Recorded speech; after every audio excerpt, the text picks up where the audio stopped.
شروع اللہ کا نام لے کر جو بڑا مہربان نہایت رحم والا ہے۔ یہ ایک سورہ ہے جس کو ہم نے نازل کیا اور اس کے احکام کو فرض کر دیا اور اس میں صاف صاف آیتیں نازل کی تاکہ تم یاد رکھو۔ بدکاری کرنے والی عورت اور بدکاری کرنے والا مرد جب ان کی بدکاری ثابت ہو جائے تو دونوں میں سے ہر ایک کو 100 درے مارو۔ اور اگر تم اللہ اور روز آخر پر ایمان رکھتے ہو تو اللہ کے قانون کو نافذ کرنے میں تمہیں ان پر ہرگز ترس نہ آئے، اور چاہیے کہ ان کی سزا کے وقت مسلمانوں کی ایک جماعت بھی موجود ہو۔ بدکار مرد تو بدکار یا مشرک عورت کے سوا کسی سے نکاح نہیں کرتا، اور بدکار عورت کو بھی بدکار یا مشرک مرد کے سوا اور کوئی نکاح میں نہیں لاتا۔ اور یہ یعنی بدکار عورت سے نکاح کرنا مومنوں پر حرام ہے۔ اور جو لوگ پرہیزگار عورتوں کو بدکاری کا عیب لگائیں اور اس پر 4 گواہ نہ لائیں تو ان کو 80 درے مارو، اور کبھی ان کی شہادت قبول نہ کرو، اور یہی بد کردار ہیں۔ ہاں، جو اس کے بعد توبہ کر لیں اور اپنی حالت سنوار لیں تو اللہ بھی بخشنے والا ہے، مہربان ہے۔ اور جو لوگ اپنی بیویوں پر بدکاری کی تہمت لگائیں اور خود ان کے سوا اور گواہ نہ ہوں تو ہر ایک کی شہادت یہ ہے کہ پہلے تو 4 بار اللہ کی قسم کھائے کہ بے شک وہ سچا ہے، اور 5ویں بار یہ کہے کہ اگر وہ جھوٹا ہو تو اس پر اللہ کی لعنت۔ اور عورت سے سزا کو یہ بات ٹال سکتی ہے کہ وہ پہلے 4 بار اللہ کی قسم کھائے کہ بے شک یہ جھوٹا ہے، اور 5ویں دفعہ یوں کہے کہ اگر یہ سچا ہو تو مجھ پر اللہ کا غضب نازل ہو۔ اور اگر تم پر اللہ کا فضل اور اس کی مہربانی نہ ہوتی تو بہت سی خرابیاں پیدا ہو جاتی۔ اور یہ کہ اللہ توبہ قبول کرنے والا ہے، حکیم ہے۔ جن لوگوں نے یہ بہتان باندھا ہے وہ تمہیں میں سے ایک جماعت ہے، اس کو اپنے حق میں برا نہ سمجھنا، بلکہ وہ تمہارے لیے اچھا ہے۔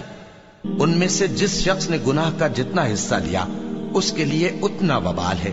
اور جس نے ان میں سے اس بہتان کا بڑا بوجھ اٹھایا ہے اس کو بڑا عذاب ہوگا۔ جب تم نے وہ بات سنی تھی تو مومن مردوں اور عورتوں نے کیوں اپنے دلوں میں نیک گمان نہ کیا، اور کیوں نہ کہہ دیا کہ یہ کھلم کھلا بہتان ہے؟ یہ بہتان لگانے والے اپنی بات کی تصدیق کے لیے 4 گواہ کیوں نہ لائے؟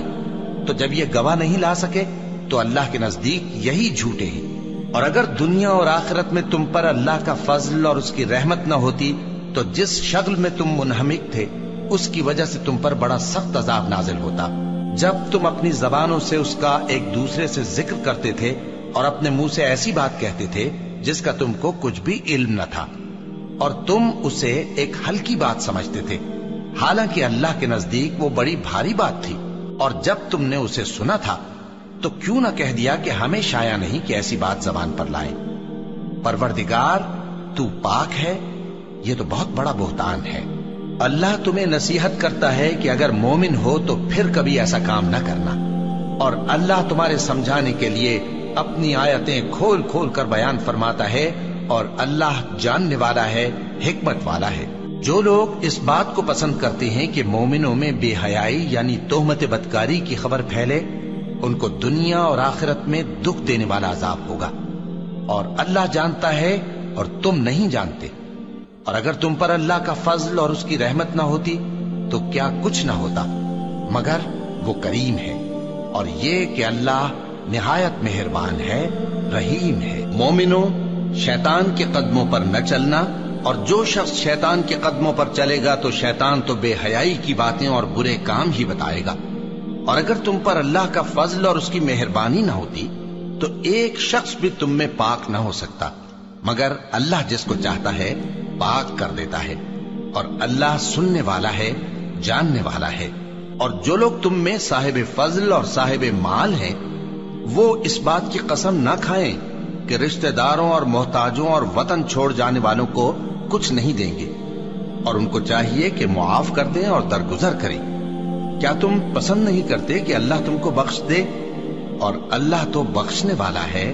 مہربان ہے۔ جو لوگ پرہیزگار اور برے کاموں سے بے خبر اور ایماندار عورتوں پر بدکاری کی تہمت لگاتے ہیں ان پر دنیا اور آخرت دونوں میں لعنت ہے،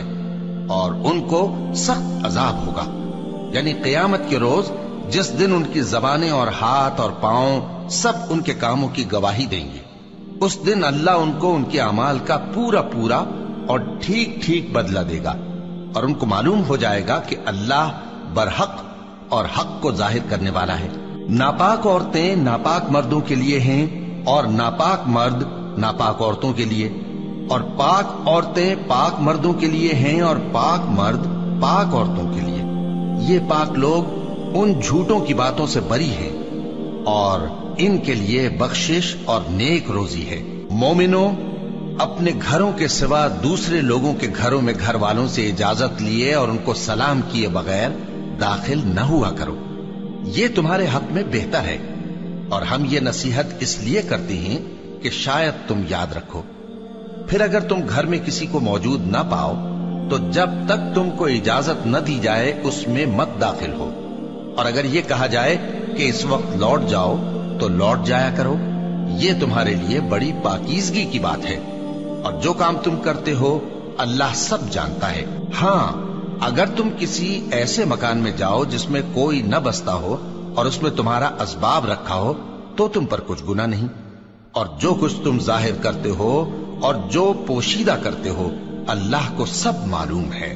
مومن مردوں سے کہہ دو کہ اپنی نظریں نیچی رکھا کریں اور اپنی شرمگاہوں کی حفاظت کیا کریں، یہ ان کے لیے بڑی پاکیزگی کی بات ہے، اور جو کام یہ کرتے ہیں اللہ ان سے خبردار ہے۔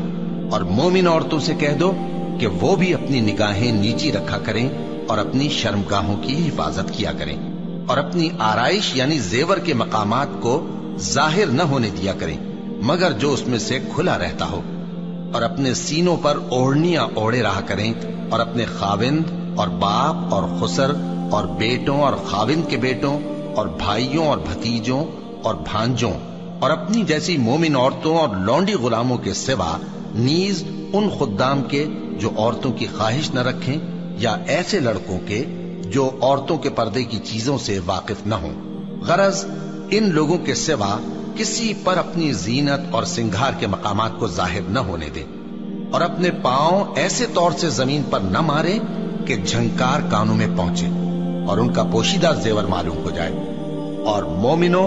سب اللہ کے آگے توبہ کرو تاکہ فلاح پاؤ، اور اپنی قوم کی بیوہ عورتوں کے نکاح کر دیا کرو، اور اپنے غلاموں اور لونڈیوں کے بھی جو نیک ہوں نکاح کر دیا کرو۔ اگر وہ مفلس ہوں گے تو اللہ ان کو اپنے فضل سے غنی کر دے گا، اور اللہ بہت وسعت والا ہے، سب کچھ جاننے والا ہے۔ اور جن کو بیاہ کا مقدور نہ ہو وہ پاک دامنی کو اختیار کیے رہیں یہاں تک کہ اللہ ان کو اپنے فضل سے غنی کر دے۔ اور جو غلام تم سے مکاتبت یعنی مال دے کر پروانہ آزادی کی تحریر چاہیں، اگر تم ان میں صلاحیت اور نیکی پاؤ تو ان سے مکاتبت کر لو، اور اللہ نے جو مال تم کو بخشا ہے اس میں سے ان کو بھی دو۔ اور اپنی باندیوں کو اگر وہ پاک دامن رہنا چاہیں تو دنیاوی زندگی کے فوائد حاصل کرنے کے لیے بدکاری پر مجبور نہ کرنا، اور جو ان کو مجبور کرے گا تو ان بیچاریوں کے مجبور کیے جانے کے بعد اللہ بخشنے والا ہے، مہربان ہے۔ اور ہم نے تمہاری طرف روشن آیتیں نازل کی ہیں، اور جو لوگ تم سے پہلے گزر چکے ہیں ان کی خبریں اور پرہیزگاروں کے لیے نصیحت۔ اللہ آسمانوں اور زمین کا نور ہے، اس کے نور کی مثال ایسی ہے کہ گویا ایک طاق ہے جس میں ایک چراغ ہے، اور چراغ ایک قندیل میں ہے، اور قندیل ایسی صاف شفاف ہے کہ گویا موتی کا سا چمکتا ہوا تارا ہے۔ اس میں ایک مبارک درخت کا تیل جلایا جاتا ہے یعنی زیتون کا، کہ نہ مشرق کی طرف ہے نہ مغرب کی طرف۔ ایسا معلوم ہوتا ہے کہ اس کا تیل خواہ آگ اسے نہ بھی چھوئے جلنے کو تیار ہے، بڑی روشنی پر روشنی ہو رہی ہے۔ اللہ اپنے نور سے جس کو چاہتا ہے سیدھی راہ دکھاتا ہے، اور اللہ جو مثالیں بیان فرماتا ہے تو لوگوں کے سمجھانے کے لیے، اور اللہ ہر چیز سے واقف ہے۔ وہ قندیل ان گھروں میں ہے جن کے بارے میں اللہ نے ارشاد فرمایا ہے کہ بلند کیے جائیں اور وہاں اللہ کے نام کا ذکر کیا جائے، اور ان میں صبح و شام اس کی تسبیح کرتے ہیں۔ ایسے لوگ جن کو اللہ کے ذکر اور نماز پڑھنے اور زکوٰۃ دینے سے نہ سوداگری غافل کرتی ہے نہ خرید و فروخت، وہ اس دن سے جب دل خوف اور گھبراہٹ کے سبب الٹ جائیں گے اور آنکھیں اوپر چڑھ جائیں گی ڈرتے ہیں، تاکہ اللہ ان کو ان کے اعمال کا بہت اچھا بدلہ دے اور اپنے فضل سے زیادہ بھی عطا فرمائے۔ اور اللہ جس کو چاہتا ہے بے حساب رزق دیتا ہے۔ اور جن لوگوں نے کفر کیا ان کے اعمال کی مثال ایسی ہے جیسے میدان میں ریت کہ پیاسا اسے پانی سمجھے، یہاں تک کہ جب اس کے پاس آئے تو اسے کچھ بھی نہ پائے اور اللہ ہی کو اپنے پاس دیکھے تو وہ اسے اس کا حساب پورا پورا چکا دے، اور اللہ جلد حساب کرنے والا ہے۔ یا ان کے اعمال کی مثال ایسی ہے جیسے گہرے سمندر میں اندھیرے جس پر لہر چڑھی چلی آتی ہو اور اس کے اوپر اور لہر آ رہی ہو اور اس کے اوپر بادل ہو، غرض اندھیرے ہی اندھیرے ہو، ایک پر ایک چھایا ہوا، جب اپنا ہاتھ نکالے تو کچھ نہ دیکھ سکے، اور جس کو اللہ روشنی نہ دے اس کو کہیں بھی روشنی نہیں مل سکتی۔ کیا تم نے نہیں دیکھا کہ جو لوگ آسمانوں اور زمین میں ہیں اللہ کی تسبیح کرتے رہتے ہیں، اور پر پھیلائے ہوئے پرندے بھی، اور سب اپنی نماز اور تسبیح کے طریقے سے واقف ہیں، اور جو کچھ وہ کرتے ہیں سب اللہ کو معلوم ہے، اور آسمان اور زمین کی بادشاہی اللہ ہی کے لیے ہے اور اللہ ہی کی طرف لوٹ کر جانا ہے۔ کیا تم نے نہیں دیکھا کہ اللہ ہی بادلوں کو چلاتا ہے، پھر ان کو آپس میں ملا دیتا ہے، پھر ان کو تہ بتہ کر دیتا ہے، پھر تم دیکھتے ہو کہ بادل سے مے نکل کر برس رہا ہے، اور آسمان میں جو اولوں کے پہاڑ ہیں ان سے اولے نازل کرتا ہے، تو جس پر چاہتا ہے اس کو برسا دیتا ہے اور جس سے چاہتا ہے ہٹا رکھتا ہے، اور بادل میں جو بجلی ہوتی ہے اس کی چمک آنکھوں کو خیرہ کر کے بینائی کو اچکے لیے جاتی ہے۔ اللہ ہی رات اور دن کو بدلتا رہتا ہے، اہل بصارت کے لیے اس میں بڑی عبرت ہے۔ اور اللہ ہی نے ہر چلنے پھرنے والے جاندار کو پانی سے پیدا کیا، تو ان میں سے بعض ایسے ہیں کہ پیٹ کے بل چلتے ہیں، اور بعض ایسے ہیں جو 2 پاؤں پر چلتے ہیں، اور بعض ایسے ہیں جو 4 پاؤں پر چلتے ہیں۔ اللہ جو چاہتا ہے پیدا کرتا ہے، بے شک اللہ ہر چیز پر قادر ہے۔ ہم ہی نے روشن آیتیں نازل کی ہیں، اور اللہ جس کو چاہتا ہے سیدھے راستے کی طرف ہدایت کرتا ہے۔ اور بعض لوگ کہتے ہیں کہ ہم اللہ پر اور رسول پر ایمان لائے اور ان کا حکم مان لیا، پھر اس کے بعد ان میں سے ایک فریق پھر جاتا ہے، اور یہ لوگ صاحب ایمان ہی نہیں ہیں، اور جب ان کو اللہ اور اس کے رسول کی طرف بلایا جاتا ہے تاکہ پیغمبر ان کا قضیہ چکا دیں، تو ان میں سے ایک فریق منہ پھیر لیتا ہے، اور اگر ان کو حق ملتا ہو تو اس کی طرف قبول کر کے چلے آتے ہیں۔ کیا ان کے دلوں میں بیماری ہے یا یہ شک میں ہے، یا ان کو یہ خوف ہے کہ اللہ اور اس کا رسول ان پر ظلم کریں گے؟ نہیں،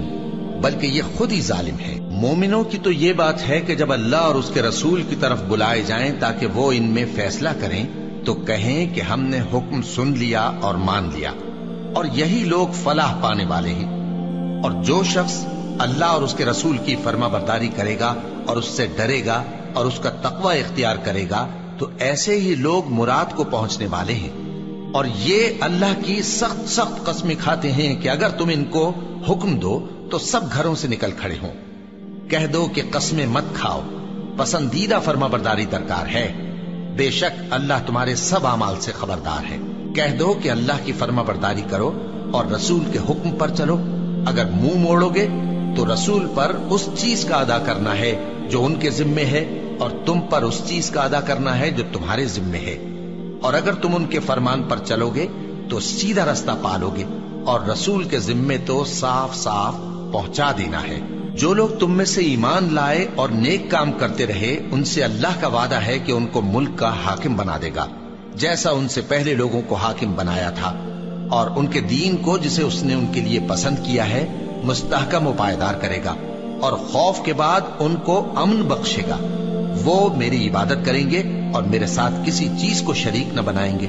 اور جو اس کے بعد کفر کرے تو ایسے ہی لوگ بد کردار ہیں۔ اور نماز پڑھتے رہو اور زکوٰۃ دیتے رہو اور پیغمبر کے فرمان پر چلتے رہو تاکہ تم پر رحمت کی جائے، اور ایسا خیال نہ کرنا کہ کافر لوگ ہم کو زمین میں مغلوب کر دیں گے، ان کا ٹھکانہ دوزخ ہے اور وہ بہت برا ٹھکانہ ہے۔ مومنوں، تمہارے باندی غلام اور جو بچے تم میں سے بلوغ کو نہیں پہنچے 3 دفعہ یعنی 3 اوقات میں تم سے اجازت لیا کریں، ایک تو نماز فجر سے پہلے، اور دوسرے گرمی کی دوپہر کو جب تم کپڑے اتار دیتے ہو، اور تیسرے عشاء کی نماز کے بعد۔ یہ 3 وقت تمہارے پردے کے ہیں، ان کے آگے پیچھے یعنی دوسرے وقتوں میں نہ تم پر کچھ گناہ ہے اور نہ ان پر کہ کام کاج کے لیے ایک دوسرے کے پاس آتے رہتے ہو۔ اس طرح اللہ اپنی آیتیں